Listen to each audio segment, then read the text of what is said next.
Hello मेरे प्यारे दोस्तों, आप सभी को मेरे यूट्यूब चैनल कहानी का खजाना में स्वागत करती हूँ। आई होप आप सभी लोग खुश होंगे, स्वस्थ होंगे। चलिए दोस्तों, आज आप सबको मैं एक नई कहानी सुनाती हूँ। मैं दिल्ली में अकेला ही रहता हूँ। मेरे पास किसी भी चीज़ की कोई कमी नहीं है। मुझे जो चाहिए वो सब मेरे पास है। लेकिन मैं सिंगल हूँ और एक साथी की कमी बहुत महसूस करने लगा था। मेरा नाम सूरज है और मैं 24 साल का हूँ। मैं एक कंपनी में काम करता हूँ जो नोएडा में है। मेरा एक दोस्त था जिसका नाम प्रदीप है। वो मेरे साथ ही काम करता है। हम दोनों बहुत ही अच्छे दोस्त बन गए थे। प्रदीप ने एक दिन मुझे उसके जन्मदिन पर उसके घर बुलाया। मैं उसके लिए एक अच्छा सा गिफ्ट लेकर गया। लेकिन मुझे क्या पता था कि वहाँ पर तो मेरे लिए पहले से एक बहुत ही प्यारे से गिफ्ट तैयार थे, जिसे देखकर मेरा मुंह खुला का खुला ही रह गया। वो खूबसूरत सी गिफ्ट और कोई नहीं बल्कि प्रदीप की बहन थी। प्रदीप ने अपनी बहन से जान पहचान करवाई। उसका नाम महक था। वो बहुत ही खूबसूरत थी। उसकी खूबसूरती देखकर मैं उसे देखता ही रह गया। महक मुझे देख रही थी।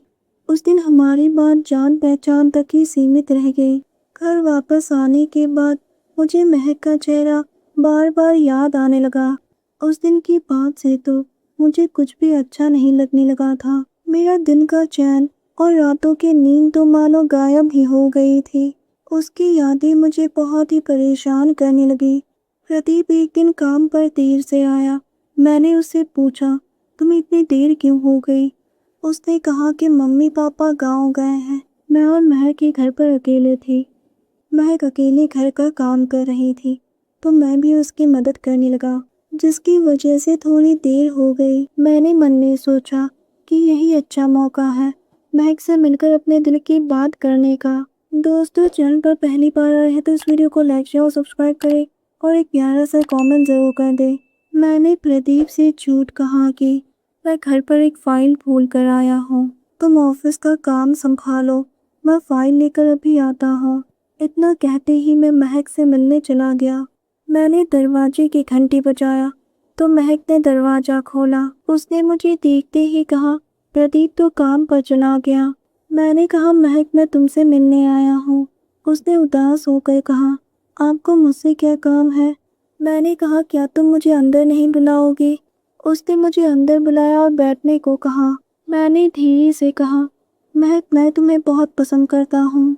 महक ने मेरी बातों का विरोध करते हुए कहा, मैं एक विधवा हूँ।